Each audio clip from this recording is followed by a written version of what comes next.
It's February 10th and you cannot believe your eyes. You've just woken up and this is the day finally you've anticipated for many years. Hogwarts Legacy is, believe it or not, actually out. So you might be asking yourself, well, what house do I want to play? Does it fit my qualities, and would I have a fun experience in it? So today I'm going to be talking about all the different 4 houses, the qualities of the wizard or witch that's a part of them, and some notable figures that we've known from the books in the series. But before we dive into this, once again, make sure you guys do check the pinned comment down below to be entered to my 4,000 subscriber giveaway that's happening very soon of a Hogwarts Legacy copy.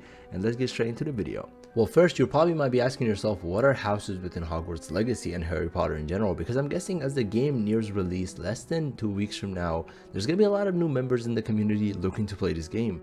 Well, in Hogwarts Legacy, a house is kind of like your primary group or cult, however you want to look at it, that you're going to be a part of. So dormitory is going to be connected to the common area, which in other words is kind of like a big family room that you spend time with, and whoever is in your house, you're going to be going to class with them, doing homework with them, also going on missions with them, and competing against other houses and going for the house cup, which is something that's going to be happening yearly. Now, Quidditch is not going to be in Hogwarts Legacy, but if you are familiar with the books in the series, you would also be competing against other houses in the Quidditch tournament as well. You can also explore that area, but you cannot play in the actual Quidditch yet unless that may be released in a later update. Now, the houses themselves, they're divided into 4. You have Gryffindor, Slytherin, Hufflepuff, and Ravenclaw. Now, Gryffindor, known for their courage under fire, unwavering bravery, and stout-hearted chivalry, students of Gryffindor are most likely to engage in heroics and may be safe bet for this wizard and which is willing to do the right thing at no matter cost. So once again, kind of putting other people first before them, and is founded by Godric Gryffindor. The house is embezzled with a lion, and its colors are that red and gold, and are featured in different garments. Now once again, notable characters for Gryffindor include Rubius Hagrid, of course Harry Potter and his closest friends, some of you guys know are Hermione and Ron, and so much more. Next up we have Hufflepuff, and they're known for being the most inclusive house to invite anyone who valued hard work, and the students of Hufflepuff House are generally thought of as good-natured and pride themselves on patience, loyalty, and fair play. While not as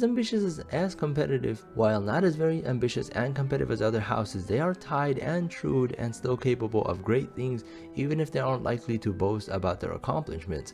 Now, notable figures and characters we've grown to fall in love with in Hufflepuff include those whose lineage includes time spent in Hufflepuffs, such as Fat Friar, Newton Scamander, and Cedric Diggory. And next up we have Ravenclaw. This is honestly one of my favorite houses out there, and it's known for their wisdom, wit, and creative intelligence for solving problems. So kind of like your smartest players or characters in that sense. Students of Ravenclaw are often assumed to be the smartest of their peers, focusing less on raw power and more on the pursuit of academia. Ravenclaw prides itself on pursuing the magical arts with drive and diligence to become masters of spells and magic.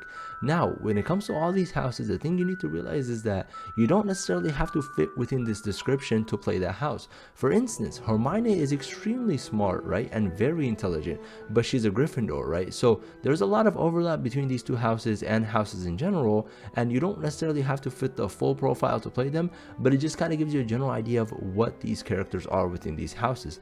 Not too much information has yet been revealed on perks associated with becoming a Ravenclaw student, although it is likely you will have much easier time socializing with other Ravenclaw students, especially the potential companion characters Amit we've seen in the character reveals. Now, notable characters for Ravenclaw include those such as the Grey Lady, which is once again the house ghost for Ravenclaw, Eric the Oddball, Phileas Filwick, and so much more. And last but surely most definitely not least, by far the most iconic house, something you've remembered a lot from the books, the movies, and the series, is Slytherin.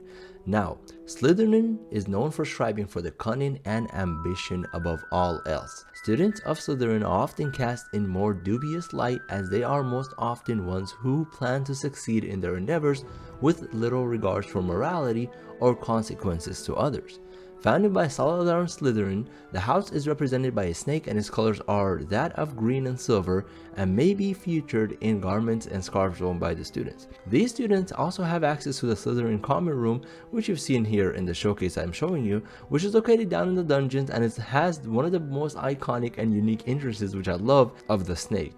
Now itself is located underneath a large lake which is known as the Black Lake, casting an eerie glow from its windows, which is just amazing, and this is going to be one of the biggest reasons why many people actually might choose to go for Slytherin, just for that beauty of the common room. Notable characters who are part of Slytherin include Bloody Baron, and yes, Merlin is also a part of the Slytherin, which is probably one of the strongest wizards out there.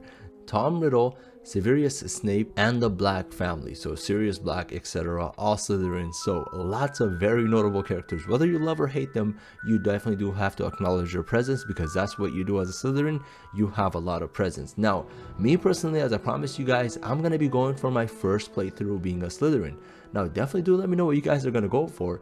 And although there is no actual morality system in Hogwarts Legacy, I am going to be going for the evil playthrough. So whenever there's an option or choice, I'm going to be as evil as I can, just because honestly that seems like a lot of fun. And then after that, I'm going to have to go for Gryffindor to pay tribute to the legendary characters Harry, Hermione, and Ron, of course, and then we'll see after that if it's Ravenclaw or Hufflepuff. But that's what I'm planning on doing, and I'm actually planning on fully streaming that on my Twitch channel. So once again, definitely make sure you guys do follow to be entered into a giveaway and watch those streams. And once again, I am actually live by the time you guys seen this video up. If you're here early on my Twitch channel for a few hours, there will be a live Q&A so you guys can get to know me. I'm actually going to be answering questions about Hogwarts Legacy. I've done my homework and I've watched a lot of the footage out there, and I can answer a lot of your questions, whether it's regarding dragons, swimming, dragon eggs, quests, and just so much more. Thank you guys so much for all the recent support, honestly, and making content has been a dream of mine, and to be able to do it and actually do well in it means so much to me, and I want you guys to know that you're making my dream come true. So this is once again a thank you from me to you, and I know I don't say it that much, but trust me, I thank you guys every single day for all the recent support, and as always, I'll see you guys in Hogwarts.